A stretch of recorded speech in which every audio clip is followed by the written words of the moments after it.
जय गुरुदेव। गुरुर्ब्रह्मा गुरुर्विष्णु गुरुदेवो महेश्वरः। गुरुः साक्षात् परब्रह्म तस्मै श्री गुरुवे नमः। अर्चनी वंदनी प्रातः स्मरणी परम पूजनी गुरुदेव के चरणों में बारंबार वंदन कर आरंभ करते हैं। वास्तुशास्त्र की स्थापत्य वेद की सबसे पहले परिभाषा या डेफिनेशन को देखने का समझने का प्रयास करते हैं। तो उसके संबंध में कहा है, इसको अपन 3-4 तरीके से डिफाइन कर सकते हैं। अलग अलग ग्रंथों में अलग अलग है। अव्यक्त को व्यक्त कर उसमें चेतना की स्थापना करना, ये स्थापत्य वेद है। जो चीज अव्यक्त है, अभी मैनिफेस्ट नहीं हुई, ऐसे डिफाइन करेंगे, manifestation of unmanifest and establishment of consciousness in it. जो अव्यक्त है, अभी एग्जिस्टेंस में नहीं है, व्यक्त नहीं है। एग्जिस्टेंस का तात्पर्य यहां व्यक्त से है। वो अभी केवल विचारों में है। सबसे पहले उसको माइंड में लाना, थॉट में लाना, फिर ड्राइंग आदि के माध्यम से कागज पर, कंप्यूटर पर उसको ड्रॉ करना, बनाना, और फिर किसी कॉन्ट्रैक्टर के माध्यम से, कारीगर के माध्यम से घर का निर्माण करना और उसमें वास्तु पूजन करना, वास्तु शांति करना। तो पहले जब वो मैनिफेस्ट नहीं हुआ था तो वो था अव्यक्त। वो व्यक्त हुआ, मैनिफेस्ट हुआ, घर बन गया, फिर उसमें प्राण प्रतिष्ठा की, चेतना की स्थापना की, तो ये स्थापत्य वेद हुआ। कोई प्रतिमा है, मूर्ति है, कोई स्टोन में बनाना है, पत्थर में बनाना है, तो उसको जो एक्स्ट्रा मटेरियल है, एक्स्ट्रा आवरण है, उसको हटाया, फिर उसको विभिन्न प्रक्रियाओं से गुजार कर शुद्ध किया और फिर उसमें प्राण प्रतिष्ठा की। तो वो जो मूर्ति अव्यक्त थी, उसको पहले व्यक्त किया विजुलाइज करके, और फिर उसमें पूजन के माध्यम से प्राण प्रतिष्ठा की। ये स्थापत्य वेद है। स्थापत्य यानी स्थापना संबंधी, और वेद यानी ज्ञान। तो जितना भी स्थापना से संबंधित ज्ञान है, उसको अपन स्थापत्य वेद कहते हैं। उसको कहते हैं स्थापत्य वेद। जितना भी ज्ञान स्थापना से संबंधित है, उसको कहते हैं स्थापत्य वेद। तो कहेंगे स्थापना संबंधी ज्ञान, स्थापना संबंधी ज्ञान। इसके अलावा जो अपन सरल परिभाषा, जैसा कि हम सोचते हैं, समझते हैं, वो है सुविधा यानी वास्तु। घर का प्लानिंग करना है, घर की प्लानिंग करना है, तो जैसा वो प्लॉट का ओरिएंटेशन है, फेसिंग है, जैसा वो बिल्टअप का ओरिएंटेशन है, फेसिंग है, उसके अकॉर्डिंग प्लान करेंगे। मुझे ये पानी का ग्लास चाहिए तो मैं अपने पास ही रखूंगा, यहीं पर रखूंगा। ये माइक है तो मैं यहीं रखूंगा। कुछ और है, टेबल है, माइक है, माउस है, कीबोर्ड है, तो ये अपनी सुविधा के हिसाब से रखूंगा। तो सुविधा यानी वास्तु। जो चीज असुविधाजनक है, उसको हम वास्तु की कैटेगरी में नहीं ले सकते। उसके बाद और भी डिफाइन करते हैं अलग अलग ग्रंथ में, मानसार में, महिमत में। उसमें कहा है भूमि, भवन, यान और शयन। भूमि यानी लैंड। लैंड की डिफरेंट कैरेक्टरिस्टिक्स बताई सम्रांगण सूत्रधार में। सबसे पहले साइट सिलेक्शन को महत्व दिया कि जो भूमि है वो शुद्ध हो। भूमि में उसका आकार है, प्लव है, झुकाव है, उसमें कौन से पदार्थ हैं, वो कैसी भूमि है, इत्यादि। उसमें कोई दोष तो नहीं है। क्योंकि भूमि को जब हम सकारात्मक ऊर्जा से आवेशित कर लेंगे, भूमि निर्दोष होगी, पॉजिटिवली चार्ज होगी, तो फिर उसमें जो भवन है, व्हीकल्स है, शयन यानी फर्नीचर से, वो हमको शुभ फल दे पाएंगे। तो भूमि का सबसे अधिक महत्व है। तो कहा भूमि, भवन, यान और शयन। भवन यानी बिल्डिंग स्ट्रक्चर, चाहे वो टेम्परेरी हो, चाहे वो परमानेंट हो। यान यानी व्हीकल्स, और शयन का मतलब ऐसे उसका जो मीनिंग है वो पलंग होता है, बेड होता है, पर शयन यानी सभी फर्नीचर्स आ गए। तो इन चारों को मिला के वास्तु कहा। और जो निर्माण संबंधी ज्ञान है उसको भी अपन वास्तु के नाम से जानते हैं।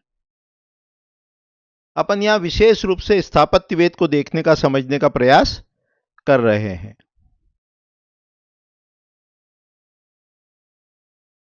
इनकी डेफिनेशन को देखने का, समझने का प्रयास करते हैं।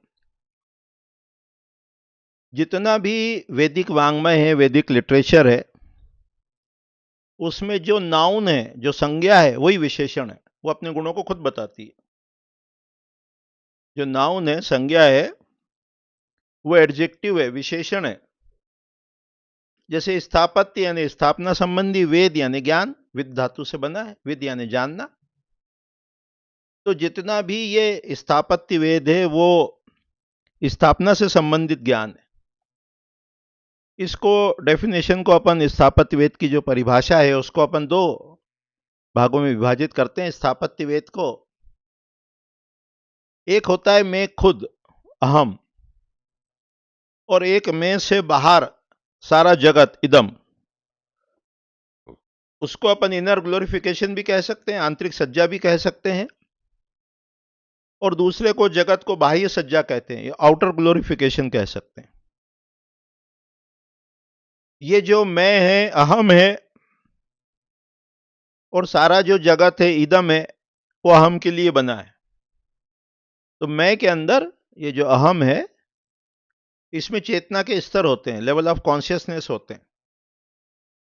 जो व्यक्ति ऊपर के कॉन्शियसनेस लेवल पे रहता है, तुरीय में रहता है, तुरीयातीत में रहता है, ऐसे व्यक्तियों को वास्तु के दोष नहीं लगते हैं, क्योंकि वास्तु पुरुष की उत्पत्ति जो है वो त्रेता युग में हुई है।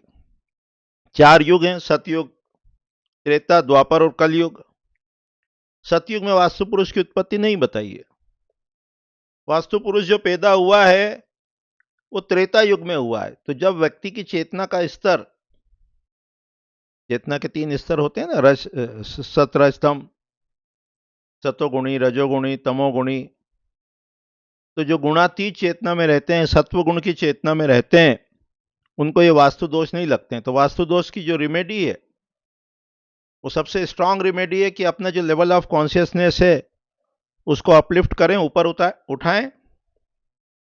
जो व्यक्ति तमोगुण में रहता हो, निद्रा में, आलस में, लापरवाही में रहता है, तो तमोगुण का जो कांटा है वो रजोगुण से निकालते हैं, उसको प्रलोभन देते हैं, लालच देते हैं कि ये कार्य कर तो तुझे पारितोषिक मिलेगा, इनाम मिलेगा। प्रलोभन कह सकते हो आप उसको, लोभ कह सकते हो, तमोगुण के कांटे को निकालने के लिए, क्योंकि कांटे से ही कांटा निकलेगा। जब वो रजोगुणी हो तो रजोगुण का कांटा सत्वगुण से निकालेंगे कि अब थोड़ा सेवा कार्य भी कर, डोनेट भी कर। और जो सत्व गुण में हो उसको कहेंगे निस्त्रय गुण भव अर्जुन, तीनों गुण से ऊपर उठ, कर्तव्य मान के कार्य कर। तो ये जो आंतरिक सज्जा है, अहम है, ईगो है, इसको देखेंगे अपन, समझेंगे, जानेंगे। ये पूरे वास्तु का मुख्य आधार है। फिर इदम है, इदम यानी बाह्य जगत, ये टेबल है, कुर्सी है, फर्नीचर है, कपड़े है, भोजन है, ये पूरा वास्तुशास्त्र का विषय है। तो अपन दोनों को साथ साथ देखने का प्रयास करेंगे। तो इसमें ये जो चेतना के स्तर हैं, ये 4 बताए गए हैं, 7 भी बताए गए हैं। जागृत, स्वप्न, सुषुप्ति और तुरीय। तुरीय स्टेट को ट्रांसेंडेंटल स्टेट कहते हैं, भावातीत ध्यान कहते हैं, चेतना कहते हैं। और ये तुरीय जो है ये तीनों में व्याप्त है, जागृत, स्वप्न, सुषुप्ति में। तुरीयातीत यानी दृष्टा, साक्षी, और फिर भगवत और ब्राह्मी चेतना भी बताई गई है। जागृत जिसमें अपन सब जगते हैं, कार्य करते हैं, पढ़ना, लिखना, बोलना, चालना, खेलना, कूदना इत्यादि, ये सारे कार्य जो अपन करते हैं वो जागृत में करते हैं। फिर स्वप्न, जब नींद में चले जाते हैं और दृश्य पटल पर जो चलता रहता है उसको स्वप्न कहते हैं। सुषुप्ति यानी गाढ़ी नींद, साउंड स्लिप। अपन इन सामान्य रूप से इन 3 स्तर पे रहते हैं। चौथी जो चेतना है उसको तुरीय चेतना कहते हैं, ट्रांसेंडेंटल स्टेट कहते हैं। एक विचार समाप्त हुआ और दूसरा विचार अभी उठा नहीं है, उसके बीच की जो संधि है, गैप है, वो जो स्टेट है जब हम थॉटलेस हैं और जग रहे हैं, उसको तुरीय कहा है। उस चेतना को सर्वसमर्थ कहा है।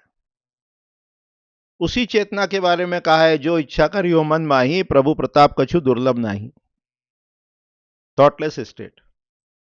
हम कभी भी एक विचार से दूसरे विचार पे जंप नहीं लगाते, उसके बीच में एक संधि होती है, गैप होती है। जैसे दिन के बाद जब रात्रि आती है तो एकदम से नहीं आती, संध्या का समय होता है, संधि का समय होता है। रात के बाद जब दिन भी उदित होता है तो वो भी एकदम से नहीं हो जाता है, वो भी संधि का समय है। संगवा काल कहो, संधि काल कहो, संध्या कहो, तो उसके बीच की जो गैप है, संधि है, जॉइंट है। चाहे वो एक विचार को समाप्त किया, दूसरे विचार को अभी शुरू नहीं हुआ है, तो वो जो जॉइंट है, संधि है, उसको ध्यान के माध्यम से हम एक्सपांड कर सकते हैं, बढ़ा सकते हैं, उसका अनुभव कर सकते हैं, थॉटलेस स्टेट का। वो जो है वही आपका स्वरूप है। तो कम से कम तुर्यातीत तक का स्तर, इसका जो नेक्स्ट स्टेप है, तुर्यातीत यानी दृष्टा, तुर्यातीत यानी साक्षी, कि जो आप कार्य कर रहे हैं उसको देख भी रहे हैं। आप में क्रोध जगा, आपको पता है। आप में कामना जगी, आपको पता है। आप में लालच जगी, आपको पता है। तो जो कार्य करते समय भी दृष्टा में, साक्षी में रह सकता है, ऐसी चेतना को तुर्यातीत चेतना कहते हैं। वास्तु में इसका बड़ा महत्व है। बाकी फिर वो भगवत और ब्राह्मी है, ड्वेल भी कहते हैं उसको, और ब्राह्मी चेतना जो है वो नॉन ड्वेल है। जैसे कोई कपड़े को रंगना हो तो हम एक घोल बनाते हैं, मान लो रेड कलर में, लाल रंग में रंगना है, और उसमें कपड़े को डिप करते हैं, जो लट्ठा है जो वाइट कलर का है उसको डिप करते हैं, उसमें डुबोते हैं कुछ देर, फिर सुखा देते हैं। तो जब उस कपड़े को डुबाते हैं तो उस पर कुछ वो लाल रंग चढ़ जाता है, लाल रंग आ जाता है, फिर सुखा देते हैं छाँव में, धूप में, कुछ रंग उड़ जाता है, फिर डुबाते हैं, फिर सुखाते हैं। 2-3-4 बार क्रिया करने के बाद, इस प्रकार का करने के बाद, अब ना तो उस कपड़े पे रंग चढ़ता है और ना उसका रंग उड़ता है। तो इसी प्रकार जब अपन ध्यान करते हैं तो ध्यान में अपने को शांति मिलती है। जब ट्रांसेंडेंटल स्टेट को अचीव कर लेते हैं तो अपना मन जो है वो शांत हो जाता है, अपने को शांति का अनुभव होता है। फिर अपन जगत में क्रिया करते हैं, फिर उसके बाद फिर ध्यान करते हैं, फिर जगत में क्रिया करते हैं, फिर ध्यान करते हैं, फिर क्रिया करते हैं। तो ध्यान और क्रिया, ध्यान और क्रिया, ऐसा करते करते करते करते एक समय ऐसी स्थिति आती है जब क्रिया में भी शांति बनी रहती है। इसी को तुर्यातीत चेतना कहते हैं। ये जो त्रिकाल संध्या है कि 20 मिनट 25 मिनट ध्यान किया, संध्या की, और फिर अपना कार्य करा, फिर दोपहर में 20-25 मिनट फिर संध्या की, ध्यान किया, फिर अपना कार्य किया। तो इस प्रकार जब ध्यान और क्रिया, ध्यान और क्रिया करते हैं तो क्रिया में भी शांति, जो ध्यान की शांति है वो बनी रहती है। और ये वास्तव में बहुत उपयोगी है। सामान्य रूप से ऐसा प्रश्न देखने सुनने में आता है कि आप जो अध्यात्म विद्या की बात करते हो, वास्तु में इसकी क्या उपयोगिता है? वास्तु में इसका बहुत महत्व है, बहुत महत्व है। एक तो वास्तु पुरुष की जो उत्पत्ति हुई वो त्रेता युग में हुई, तो चेतना का स्तर जब ऊपर होगा तो वास्तु दोष नहीं लगेंगे, ज्योतिष के दोष नहीं लगेंगे।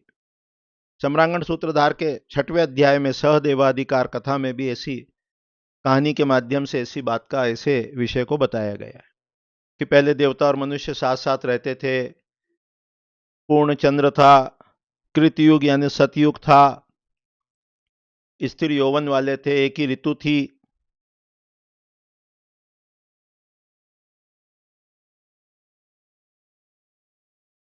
तो अपनी चेतना का स्तर उठाएंगे तो वास्तु दोष नहीं लगेंगे। उसके अलावा जब आप ट्रांसेंडेंटल स्टेट में रहते हैं, तुर्यातीत में रहते हैं, दृष्टा भाव में रहते हैं, साक्षी भाव में रहते हैं, तो किसी भी साइट पर जब आप साइट विजिट करते हैं तो उसमें दोष का पता लगाना बहुत आसान होता है। आपका चित्त जो है वो शांत है, स्थिर है, प्रसन्न है, एकाग्र है, तो आपको दोष का पता लगता है। उसके बाद आप क्लाइंट की जो समस्या है उसको भी भली प्रकार से जान सकते हैं कि उसको जो समस्या का कारण है, क्या उसकी शारीरिक स्थिति है, मानसिक स्थिति है, या बुद्धि में कोई ग्रंथि बैठी हुई है, या वास्तु का दोष है जो उसने निर्माण आदि में किया है। तो ये जो अध्यात्म विद्या है, ये हमको किसी भी प्रॉब्लम के रूट कॉज तक जाने में हेल्प करती है, मदद करती है, और उसका सॉल्यूशन ज्ञात करने में भी ये हमको हेल्प करती है। शारीरिक समस्या यानी व्यक्ति जो है उसकी दिनचर्या ऐसी है, वो उठता देर से है, चलता फिरता कम है, एक्सरसाइज नहीं करता है, शरीर में उसके आलस्य है, मन के समस्या यानी उसके अंदर कोई स्ट्रेस स्ट्रेन है, बुद्धि यानी गलत चीज को उसने सही मान रखा है। इस प्रकार की प्रॉब्लम जब अपन कंसल्टेंसी करते हैं तो उसको विजुअलाइज कर सकते हैं, रियलाइज कर सकते हैं, जान सकते हैं, और उसके उपाय भी बता सकते हैं। और वास्तु दोष तो ऑफकोर्स देखने में आते ही हैं कि कौन सी समस्या का मूल कारण वास्तु दोष है या नहीं है। आगामी पाठ में, आगामी इकाई में इसी विषय को आगे बढ़ाएंगे और वास्तु का क्षेत्र देखने का, समझने का प्रयास करेंगे। ग्रंथों के नाम को भी देखेंगे, उनके कंटेंट को भी समझने का प्रयास करेंगे। आज इतना ही कह के वाणी को विराम देते हैं। आज अपन ने परिभाषा देखी और चेतना के स्तर देखे। नोट्स को भी स्टडी करेंगे अच्छे से, और जो चाहते हैं कि सदस्यता लेना चाहते हैं, तो सदस्यता में हम बहुत से ग्रंथों की, अपने बनाए हुए किताबों की भी पीडीएफ प्रोवाइड करते हैं। अभी इतना ही कह के वाणी को विराम देते हैं। जय गुरुदेव, जय गुरुदेव।